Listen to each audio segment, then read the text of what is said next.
Hello बच्चों, कक्षा 8वीं सामाजिक विज्ञान।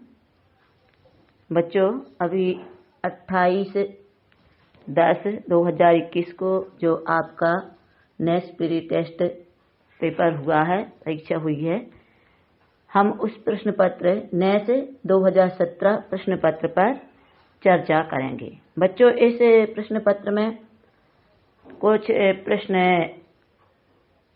प्रश्न बैंक से आए हैं और बाकी कुछ प्रश्न बैंक के अलावा आए हैं आपकी पाठ्य पुस्तक से। तो हम इस प्रश्न पत्र नेक्स्ट 2017 पर चर्चा कर रहे हैं। बच्चों, इसके पूर्व में अभ्यास प्रश्न बैंक में प्रश्न क्रमांक 1 से 150 तक जो प्रश्न दिए हैं उन पर अपन ने विस्तार से चर्चा कर ली है, उनको समझ लिया है। अब नए से प्रश्न पत्र 2017 पर चर्चा करते हैं। प्रश्न क्रमांक 46। नीचे दिए गए मानचित्र को देखिए। यह मानचित्र है बच्चों भारत देश का। इसमें छायांकित क्षेत्र में कौन सी फसल बहुतायत में उगाई जाती है, उसके 4 विकल्प दिए हैं। पहला मक्का, दूसरा गेहूं, तीसरा चावल धान, चौथा बाजरा। बच्चों, इस प्रश्न का सही उत्तर है तीसरा चावल धान। और यह प्रश्न 46 अभ्यास प्रश्न बैंक के 66 नंबर पर है, जिस पर हमने विस्तार से चर्चा कर ली है। अब अगला प्रश्न देखते हैं बच्चों। प्रश्न 47। अगर आप अपनी कक्षा में हैं और भूकंप आता है तो खुद को बचाने के लिए तत्काल आप क्या करेंगे? इस प्रश्न के 4 विकल्प हैं। पहला मदद के लिए पुकारेंगे, दूसरा शिक्षक के निर्देश का इंतजार करेंगे, तीसरा जहां है वहीं शांति से बैठ जाएंगे, चौथा अपने सिर को ढककर उसे बचाएंगे। इस प्रश्न का सही उत्तर है बच्चों चौथा, अपने सिर को ढककर उसे बचाएंगे। और अभ्यास प्रश्न बैंक में 67 नंबर पर यह प्रश्न है, जिस पर हमने पहले के वीडियो में विस्तार से चर्चा कर ली है। अब अगला प्रश्न है 48।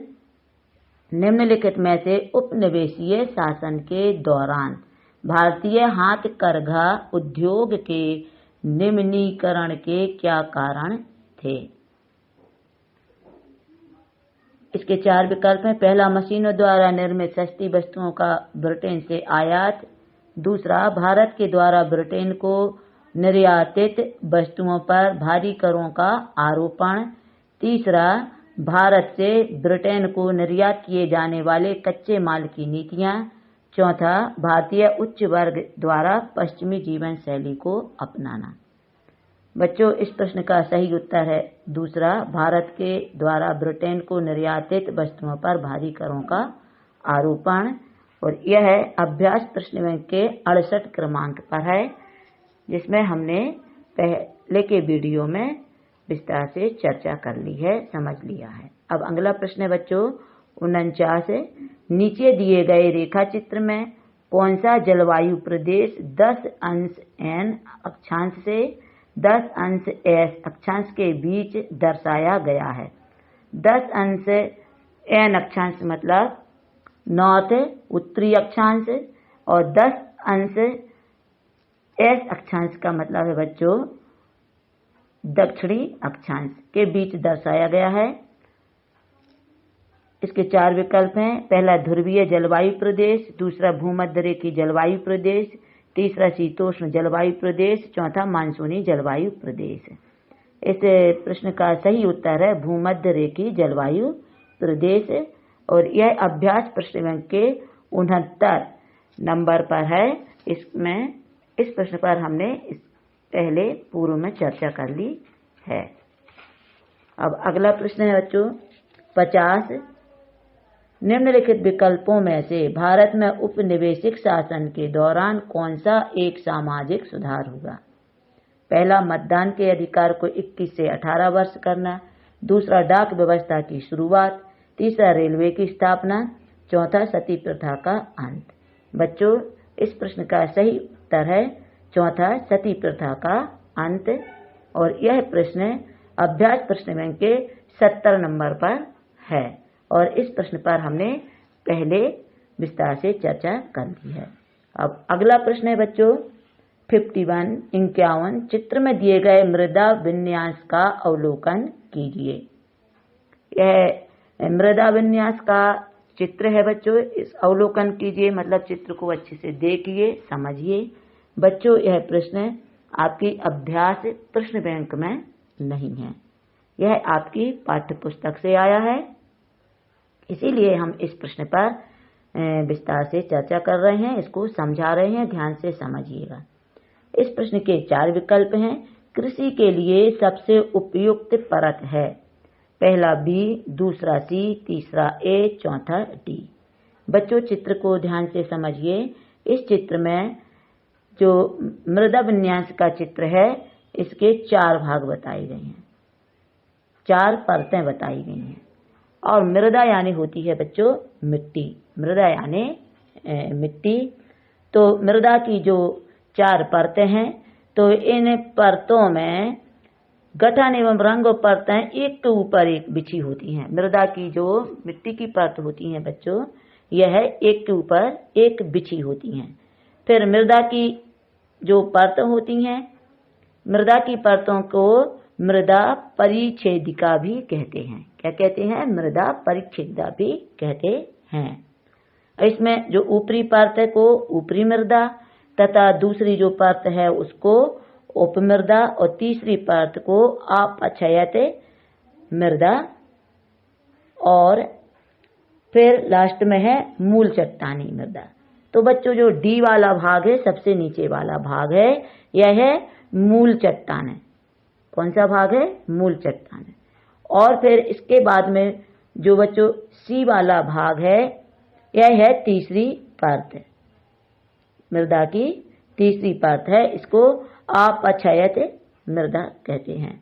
फिर इसके बाद बी वाला भाग है बच्चों, यह मृदा की दूसरी परत है, इसको उपमृदा कहते हैं। फिर जो ऊपर ए वाला भाग है बच्चों, इसको कहते हैं मृदा की ऊपरी परत। जो मृदा की ऊपरी परत होती है बच्चों, उसमें ह्यूमस और जैव पदार्थ पाए जाते हैं जो भूमि को, मिट्टी को उपजाऊ बनाते हैं। इसलिए कृषि के योग्य उपयुक्त परत है ए क्रमांक पर। तो इसका सही उत्तर है तीसरा ए। यह जो मृदा की ऊपरी परत है, यह कृषि करने के लिए उपयुक्त है। तो बच्चों यह प्रश्न आपने अच्छे से समझ लिया। अब अगला प्रश्न है 52, नीचे दिए गए नदी के चित्र का अवलोकन कीजिए। यह चित्र देखिए बच्चों नदी का, इसके 4 विकल्प हैं। चित्र में दी गई आकृति में की पहचान कीजिए। जो चित्र में आकृति बताई गई है नदी की, उसकी हमको पहचान करना है कि यह आकृति कौन सी है। पहला है ओक्स वो झील या झाड़न झील, दूसरा डेल्टा, तीसरा जलप्रपात, चौथा नदी विसरण। तो बच्चों यह प्रश्न का सही उत्तर है चौथा नदी विसरण। और इस प्रश्न पर हमने पूर्व में चर्चा कर ली है, क्योंकि यह अभ्यास प्रश्न बैंक के 71 नंबर पर है, इसको पूर्व में समझा दिया गया है। अब अगला प्रश्न है 53, निम्न में से कौन सा कारण 1857 के विद्रोह में भारतीय सैनिकों को भड़काने के लिए उत्तरदायी था। इसके 4 विकल्प हैं। पहला, नए कारतूसों में गाय और सुअर की चर्बी होने का संदेह। दूसरा, ब्रिटिश सहकर्मी एवं उच्च अधिकारियों की तुलना में भारतीय सैनिकों के साथ अनुचित व्यवहार। तीसरा, ब्रिटिश वरिष्ठ अधिकारियों द्वारा धार्मिक मान्यताओं के नाम पर भारतीय सैनिकों का लगातार अपमान। चौथा, भारतीय सैनिकों को ब्रिटिश सैनिकों की तुलना में अपनी संख्यात्मक अधिकता का एहसास होना। तो बच्चों इस प्रश्न का सही उत्तर है पहला एक नंबर, नए कारतूसों में गाय और सुअर की चर्बी होने का संदेह। और यह प्रश्न अभ्यास प्रश्न बैंक के 72 नंबर पर है और इस प्रश्न पर हमने पूर्व में विस्तार से चर्चा कर ली है।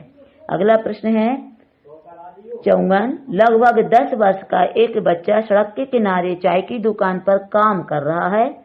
इस स्थिति में भारतीय संविधान के कौन से मौलिक अधिकार का हनन होता है? इसके 4 विकल्प हैं। पहला समानता का अधिकार, दूसरा शिक्षा का अधिकार, तीसरा स्वतंत्रता का अधिकार, चौथा शोषण के विरुद्ध अधिकार। इस प्रश्न का सही उत्तर है बच्चों चौथा शोषण के विरुद्ध अधिकार। यह अभ्यास प्रश्न बैंक के 73 नंबर पर है।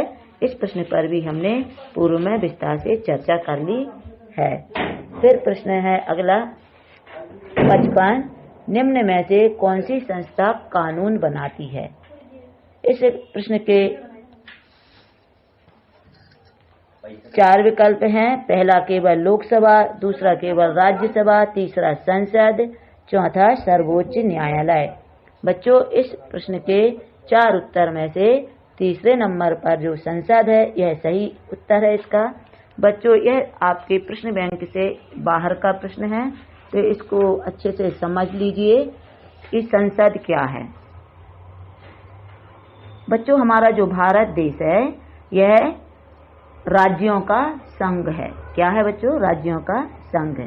भारत देश में केंद्र एवं राज्य 2 प्रकार की सरकारें अलग अलग होती हैं।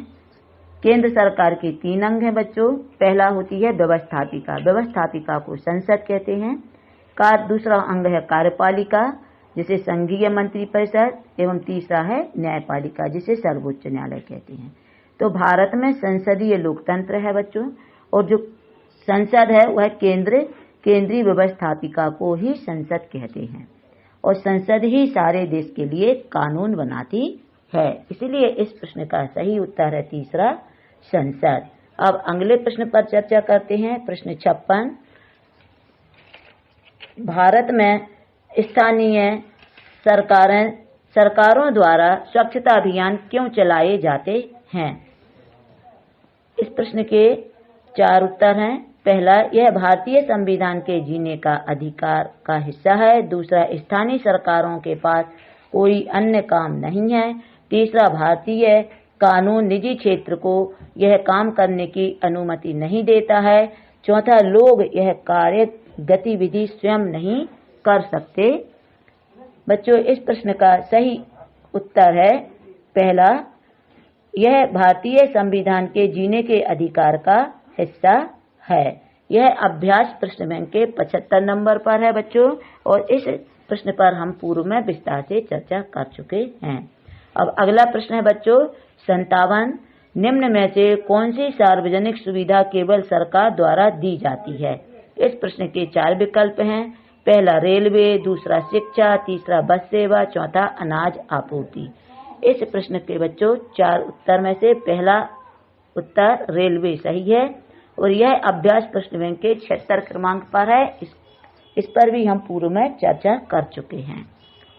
प्रश्न क्रमांक 58, मान लीजिए आपके जिले के लोग अपने क्षेत्र में एक नया स्कूल चाहते हैं, तो कौन सी संस्था अनुमति देने में सक्षम है?